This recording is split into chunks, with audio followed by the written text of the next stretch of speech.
Hey everyone, welcome to another episode of Silksong. Now this episode is going to be a little different. This episode is all going to be about exploration and finding stuff. So, mask shards and spools as well, because I'll be honest, I don't feel very strong right now. And I feel like the game is leveling up and I'm not. So I spent a bit of time going through it and finding some bits that I'd missed. Simple as that really. And, routinely getting my ass kicked. And it also meant that I could find some places that maybe I hadn't found yet and explore a bit more of the map, which I didn't think I was going to do until after I finished the game, to be honest. But here we are. Now, what I'm going to do is, in every location where I find something, I'm going to open up the map. So I don't need to worry about saying, oh, go here, do this, do the other, like most YouTubers do. To be honest, again, this isn't a walkthrough, this is just you seeing me find stuff, because, to be honest, a Let's Play, as you know, is so sporadic, and how you find things, especially blind Let's Plays, especially, with a planned Let's Play, where I've played the game before, I can, plan things and script things, and we all know that I don't script things, and I don't plan things, and I definitely don't organise things. So this is a short episode, just me finding stuff, basically. Now, I'm going to make some commentary based on what's happening as well, and yeah, let's get on with it. So this is an area in the Deep Docks, where I think, to be honest, you could have found this quite early on. This is quite an easy gauntlet. This is probably the most troublesome of them, and to be honest, I have more trouble remembering what each of the enemies did, rather than actually dealing with them. And yeah, the attacks absolutely rock in this game. I feel like the tools are something you can very easily forget, but very easily augment your playstyle, if that makes sense. So you can very easily change how you play, whether it's offensive, defensive, a mix of the two, based on what tools you take. And yet, to be honest, the bits that I've seen myself play, the bits I've seen other people play, obviously, it's very easy to forget. Now, this in particular was an absolute ball ache, and will take up quite a bit of the video. Basically, this will lead to a gauntlet, spoilers, and I'll be honest, it was a pig to deal with. And then there's a little surprise after, which is, I think, quite cool. But I'll leave that for you to see. But one thing I found with this game is it takes the Metroidvania aspect of things to the absolute limit. Most Metroidvanias do not expect you to combine powers, especially when you're looking for hidden stuff. If you're looking for endgame stuff, and like really powerful secret stuff, fine. But just general like treasure hunting, they don't expect you to combine moves, at least the ones I've played haven't, like this. This is definitely one of those games where it pushes platform into, in my opinion, its absolute limit. Now, I thought this area was really cool, actually, because you would descend, and you had all these skulls on the side, and I was like, that's really cool visual storytelling, which I've said this before, but I feel this game does extraordinarily well. And, yeah, I don't know, there's something about, it's quite eerie. There are some places, like Whiteward, for instance, where we've already been, which are genuinely quite creepy. There was only one or two places in Hollow Knight where I felt like it was genuinely quite a scary place to be, Deepness being one of them. And, yeah, that's quite tricksy. So, yeah, there's only a few places where it was genuinely quite creepy, and yeah, Hollow Knight, there's way more, in my opinion. And I can't talk about some of them yet, because we haven't been there yet. So yeah. So obviously with this gauntlet, what they've done is they've given you two platforms which will disappear when you stand on them. Which is a pain in the ass, because obviously all the enemies you're fighting are flying based, and I had the Hunter's Crest on, which is a pain in the backside. But it is what it is, right? You deal. And this one took me quite a few attempts, and what happens after also took me a few attempts, so bear with me. But yeah, there's some really horrible enemy decisions here with the, you got these like Sky Slasher type things, I can't remember what they're called. if you rely on the side of the arena far too much, those guys will just corner you in. And if you come down here without the magma bell, it is a pain. Trust me, that fire hurts when these guys spit it at you, and it will knock 2 off at a time. So be careful. The fly cogs, or cog flies, whatever they're called, really helped. Really helped, because it meant I could focus on actually, living, and they could focus on making things not living. But as always, again, the tools can really save you if you give them the time of day. I think in a fight like this, you kind of have to. And sometimes, to be honest, using the tools, it almost feels a bit cheap. But there are some situations where you feel like you almost have to. This is the surprise I was talking about. You actually get chased up this shaft, basically, to get to the top as quick as you can. And I always wondered what those spikes were for at the top of those little pillars, and now I know. Because they become the bane of my existence, quite literally. However, this is not too difficult, and as long as you are calm, you'll be fine. I find with these sorts of situations that if you allow yourself to succumb to the pressure, you're going to fail. And as long as you don't,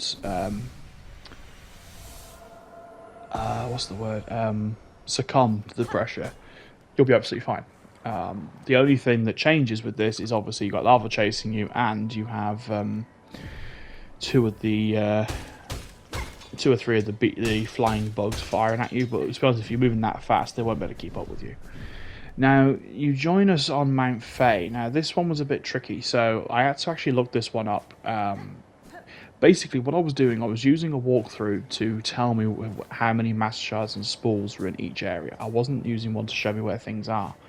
But this one, I did have to look for a hint, because this is actually quite a tricky one.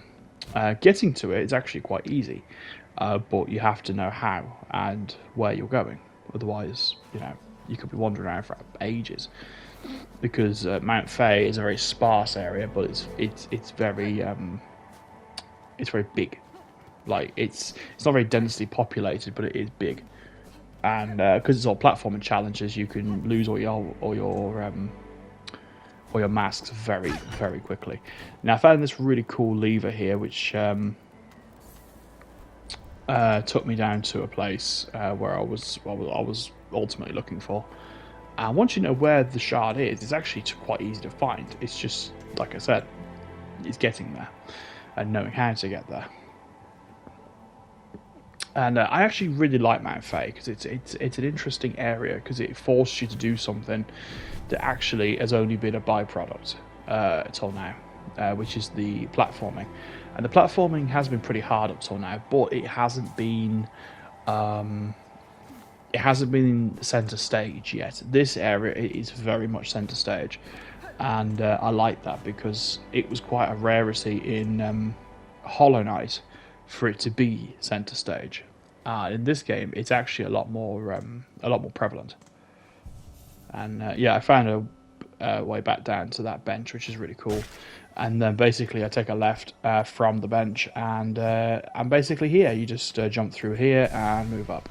Like I said, it took me a while to find this one, but it was worth it because it actually got me my 8th mask, I think it was, or 9th mask, which is really good because it means I can take 4 hits and still double damage and still be okay.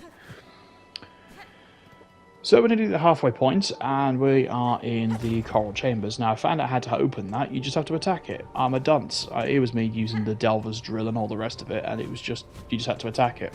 Such a moron. But never mind. This was a cool area. Again, so many areas just hidden away. Like, you see this a lot in games, especially games like this. There are whole areas. I mean, Symphony of the Night, one of the main Castlevania games, there's a whole half of the game you might miss. And I won't spoil it here in case you haven't played it yourself, but do go play it. But you could miss literally 60% of the content just because you haven't finished it properly, if that makes sense. And it's like, that's mad. That meant that much content could be hidden from you No matter, just because of how you finish a game. And it's the same with this. If you don't go looking for spools, you don't go looking for masks, A, good freaking luck, and B, you really don't see a lot of these areas. Like, there's a lot of areas you'd miss.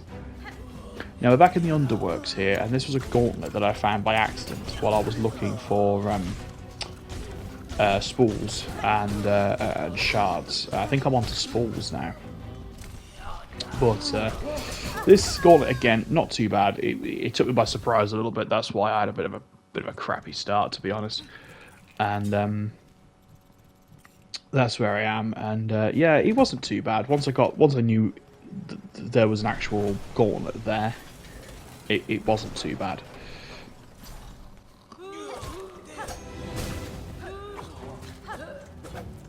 I'm trying to talk too much because I realise I've literally like blitzkrieged you with information up till now. So, but I don't. This is the thing. I don't get a lot of time to actually talk about my thoughts with this game because it's so intense. Like, it's so densely packed. It's so there's very few areas where you actually get a chance to just relax and properly like digest everything you've seen up to that point. You don't get that with this game.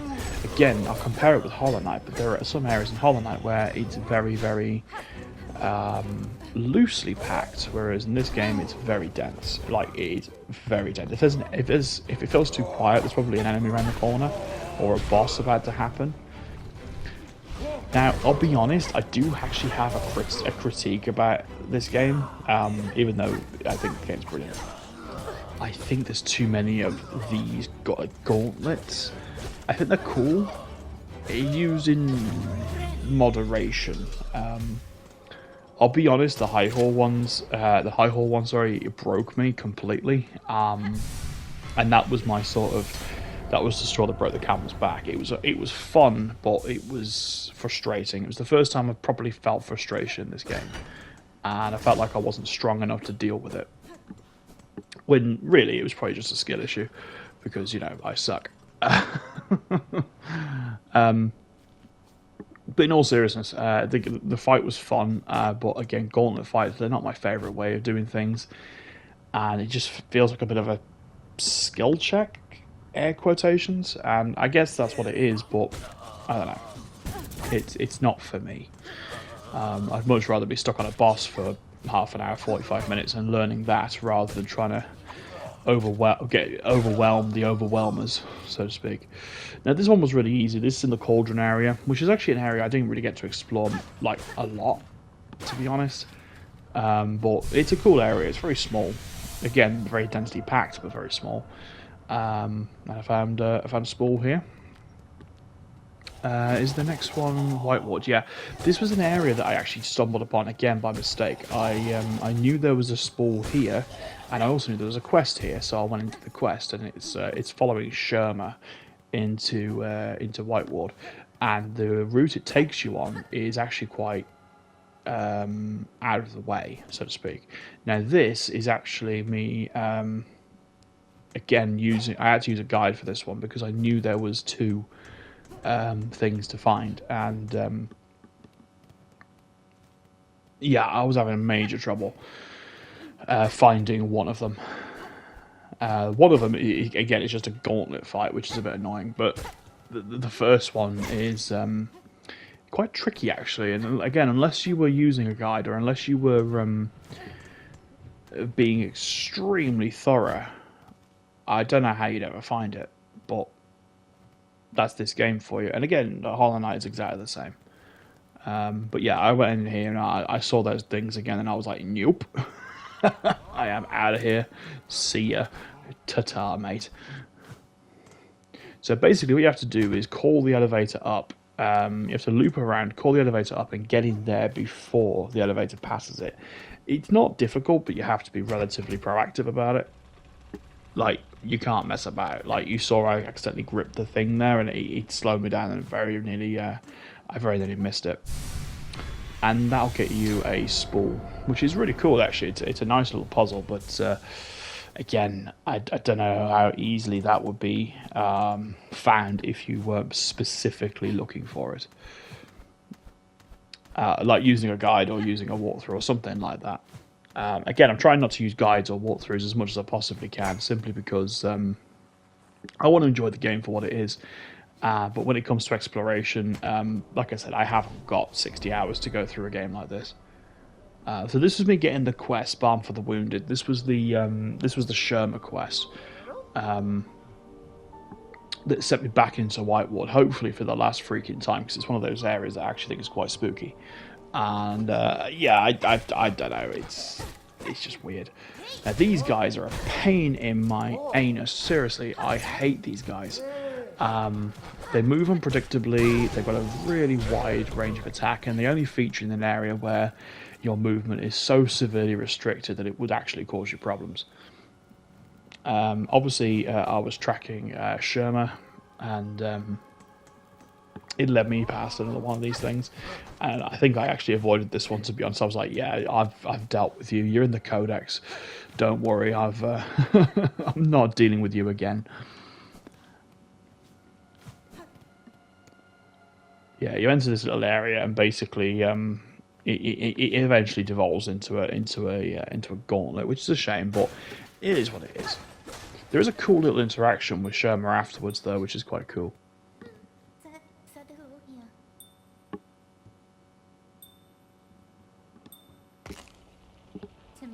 And this little interaction is quite cool, because there's enemies here that I haven't actually seen before. Like these little tentacle monster people things, and it's pretty obvious these are like victims of White Ward. They're obviously experimenting on people. That's why that one guy had like the wrap around his head, and like I said, it was an absolute BS move dropping these guys into this little tight area, especially two of them at once. That was a pain in the ass. They actually got me there, so yeah, so you can imagine I was in disbelief a little bit, but it's okay. It's all good, because it's not exactly far back, thankfully. As far as the game itself is concerned, like I said, I think we are getting near the end now. Now, I am well aware there is a secret, like, there's more secrets, there's more areas, there's more, I believe there's even an Act 3, which I have no idea how to access, because I'm assuming there is a way of accessing it like there was in Hollow Knight. You could get a secret ending depending on how you finished it, what items you were carrying, yada yada yada. If that's the case, and we finish the game and it's not immediately obvious, I shall basically research it, and I'll just do it, and I'll continue playing the game. I know this series hasn't had a lot of views, guys, and I know that everyone and their mum is playing it, and that's fine. I'm playing it because I think it's a freaking awesome game, and I'm going to be playing it anyway, so I just thought, you know what, I'll just share it, because this is why I don't do new releases, generally speaking, because I know for a while there are other YouTubers out there that are probably way bigger than me, and way more professional, and way more like, you know, they just do this better. And that's not the point for me. For me, this is fun. It's a hobby. It's something outside of my other hobbies that I do and what I enjoy. So you're welcome, I guess. You know, I'm doing it for free. You know, and I enjoy it. And I wouldn't want to make this a job ever, because it's not a job. It's fun. You know, I have a job. I work full time. I don't need another job. You know. And I certainly wouldn't want to. I certainly wouldn't want to make this my everyday, because I play games to enjoy them, not to make money off them. So, but yeah, so I'm doing it for enjoyment, guys. And as I say, I'll be moving on to other things once this game is done. Obviously, I've got my second games, and the other games are coming. Don't worry. Like I said, I've had some issues, so I'll be dealing with those soon. This is really cool, actually. You talk to Sherma a little bit, and she's obviously, you know, thankful and grateful and all the rest of it. But you can tell that her resolve is starting to like waver a bit. And then if you played the needling to her, she plays back, but it's pretty obvious she's just not her usual cheery, normal self. So yeah, I'll let you take a listen to that, and I'm going to end this episode. So thank you so much for watching, guys. The next episode will be more of a normal episode, I think. I'll wait till it happens. But thank you very much. Like and subscribe as always, and I will see you all very soon for another ep. Many thanks. Have a great day.